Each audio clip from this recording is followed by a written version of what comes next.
CM ಸಿದ್ದರಾಮಯ್ಯರ ಅಭಿವೃದ್ಧಿ ಕಾರ್ಯವನ್ನ ನಾಲ್ವಡಿ ಕೃಷ್ಣರಾಜ ಒಡೆಯರಿಗೆ ಹೋಲಿಸಿದ ಯತೀಂದ್ರಗೆ ಯದುವೀರ್ ಒಡೆಯರ್ ಟಾಂಗ್ ಕೊಟ್ಟಿದ್ದಾರೆ. ನಾಲ್ವಡಿ ಜೊತೆಗೆ ಯಾರನ್ನೋ ಹೋಲಿಕೆ ಮಾಡಿ ಮಾತನಾಡೋದು ಸರಿಯಲ್ಲ. ನಾನು ಅವರಿಗಿಂತ ಜಾಸ್ತಿ ಇವರಿಗಿಂತ ಕಡಿಮೆ ಅಂತ ಹೇಳಬಾರ್ದು. ಮಹಾರಾಜರು ಅವರ ಕಾಲದಲ್ಲಿ ಅವರ ಕೆಲಸವನ್ನ ಮಾಡಿದ್ದಾರೆ. ಮಹಾರಾಜರು ಮಾಡಿದ ಕೆಲಸ ಜನರ ಮುಂದೆ ಇದೆ. ಸಿದ್ದರಾಮಯ್ಯ ಏನ್ ಕೆಲಸ ಮಾಡಿದ್ದಾರೆ ಅನ್ನೋದನ್ನ ಹೇಳಬೇಕು.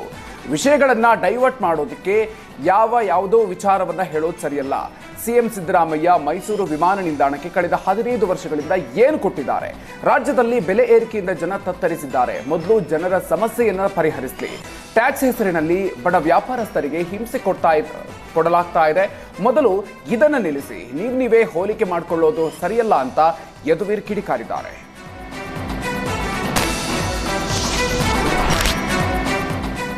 ಬೆಂಗಳೂರು ನಗರದಲ್ಲಿ ರೌಡಿಗಳ ಹಾವಳಿ ಜಾಸ್ತಿ ಆಗ್ತಾ ಇದೆ. ಹೀಗಾಗಿ ಪೊಲೀಸರು ಅಲರ್ಟ್ ಆಗಿದ್ದಾರೆ. ಭಾರತಿ ನಗರ ಬಿಕ್ಲು ಶಿವ ಕೊಲೆ ಬಳಿಕ ಅಲರ್ಟ್ ಆದ ಪೊಲೀಸ್ ಇಲಾಖೆ ಫುಲ್ ಅಲರ್ಟ್ ಆಗಿದೆ. ಈ ಹಿಂದೆ ಕೂಡ ಜೆಜೆ ನಗರ HCL ವ್ಯಾಪ್ತಿಯಲ್ಲಿ ಕೊಲೆ ನಡೆದಿದ್ದು. ಹೀಗಾಗಿ ರೌಡಿ ಶೀಟರ್ಗಳ ಮೇಲೆ ನಿಗಾ ಇಡುವಂತೆ ಸೂಚಿಸಲಾಗಿದ್ದು, ರಾತ್ರೋರಾತ್ರಿ ರೌಡಿಗಳ ಮನೆಗೆ ಪೊಲೀಸರ ಸರ್ಪ್ರೈಸ್ ವಿಸಿಟ್ ನೀಡಿ ಶಾಕ್ ಕೊಟ್ಟಿದ್ದಾರೆ. ರಾತ್ರಿ ಸರ್ಪ್ರೈಸ್ ವಿಸಿಟ್ ನೀಡಿದಾಗ ಮನೆಯಲ್ಲಿ ಇಲ್ಲದ ರೌಡಿ ಶೀಟರ್ಗಳ ಮಾಹಿತಿಯನ್ನು ಕಲೆ ಹಾಕಿದ್ದಾರೆ.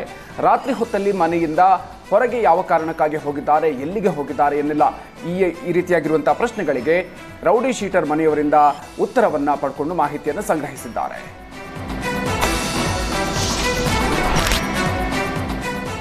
ಸಚಿವ ಜಮೀರ್ ಅಹ್ಮದ್ ಖಾನ್ ಕ್ಷೇತ್ರದಲ್ಲಿ ಅವ್ಯವಸ್ಥೆ ತಲೆದೂರಿದೆ. ಹಲವು ವರ್ಷಗಳಿಂದಲೂ ಕೂಡ ಕುಡಿಯೋ ನೀರಿಗಾಗಿ ಜನ ಪರದಾಡ್ತಾ ಇದ್ದಾರೆ.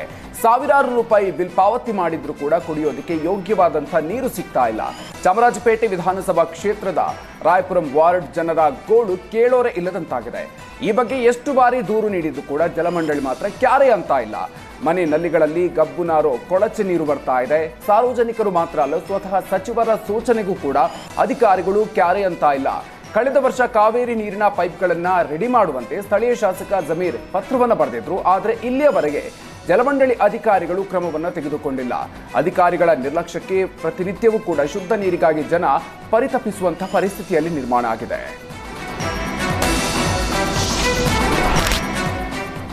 ಬೇಗೂರು ಪೊಲೀಸ್ ಠಾಣೆ PSI ಪುನೀತ್ ವಿರುದ್ಧ ಗಂಭೀರ ಆರೋಪ ಕೇಳಿಬಂದಿದೆ. PSI ದರ್ಪಕ್ಕೆ ಬಾಡಿಗೆದಾರನೊಬ್ಬ ಶಾಶ್ವತ ಕಿವುಡನಾಗಿದ್ದಾನೆ ಅಂತ ಆರೋಪಿಸಲಾಗಿದೆ. ಇಬ್ಬರು ಮನೆ ಮಾಲೀಕರ ನಡುವಿನ ಜಗಳದಲ್ಲಿ ಬಾಡಿಗೆದಾರ ಬಲಿಪಶುವಾಗಿದ್ದಾನೆ.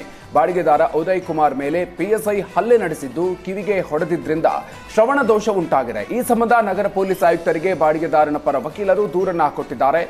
ಬಾಡಿಗೆದಾರ ಉದಯ್ನನ್ನ ಅನವಶ್ಯಕವಾಗಿ ಠಾಣೆಗೆ ಕರೆದೊಯ್ದು ಅವಾಚ್ಯ ಶಬ್ದಗಳಿಂದ ನಿಂದಿಸಿ ಹಲ್ಲೆಯನ್ನ ನಡೆಸಿರುವಂತಹ ಆರೋಪ ಕೇಳಿಬಂದಿದೆ. ವೈದ್ಯಕೀಯ ಪರೀಕ್ಷೆಯ ಸಂದರ್ಭದಲ್ಲಿ ಎಡಕಿವಿ ಸಂಪೂರ್ಣ ಕಿವುಡಾಗಿದೆ ಅಂತ ವರದಿ ಬಂದಿದೆ. ಹೀಗಾಗಿ ಉದಯ್ ಕುಮಾರ್ ನ್ಯಾಯಾಲಯದ ಮೊರೆ ಹೋಗಿದ್ದಾರೆ.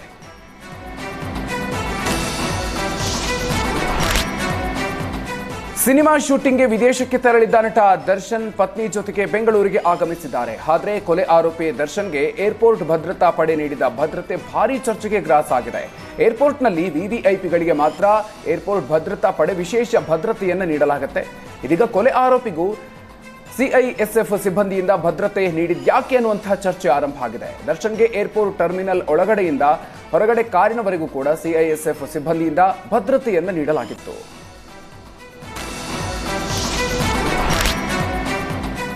ಬೆಂಗಳೂರಿನ ಮಾಗಡಿ ರಸ್ತೆಯ ಮಾಚೋಹಳ್ಳಿ ಗೇಟ್ ಬಳಿಯ ರಾಮ್ ಜ್ಯುವೆಲರ್ಸ್ಗೆ ಗನ್ ಹಿಡಿದು ದುಷ್ಕರ್ಮಿಗಳು ಎಂಟ್ರಿ ಕೊಟ್ಟಿದ್ರು.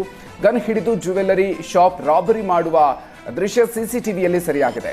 ಜ್ಯುವೆಲ್ಲರಿ ಶಾಪ್ ಕ್ಲೋಸ್ ಮಾಡುವ ಟೈಮ್ನಲ್ಲಿ ಎಂಟ್ರಿ ಕೊಟ್ಟಂತಹ ಬಂದೂಕುದಾರಿಗಳು ಹೆದರಿಸಿ ಚಿನ್ನಾಭರಣವನ್ನು ಕದ್ದೊಯ್ದಿದ್ದಾರೆ.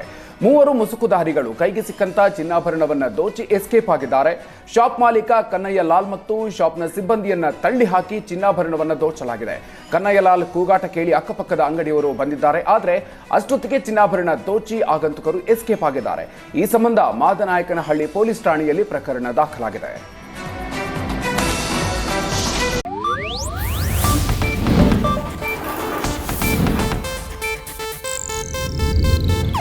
ಇದು ಏಷ್ಯಾನೆಟ್ ನ್ಯೂಸ್ ನೆಟ್ವರ್ಕ್ ಪ್ರಸ್ತುತಿ.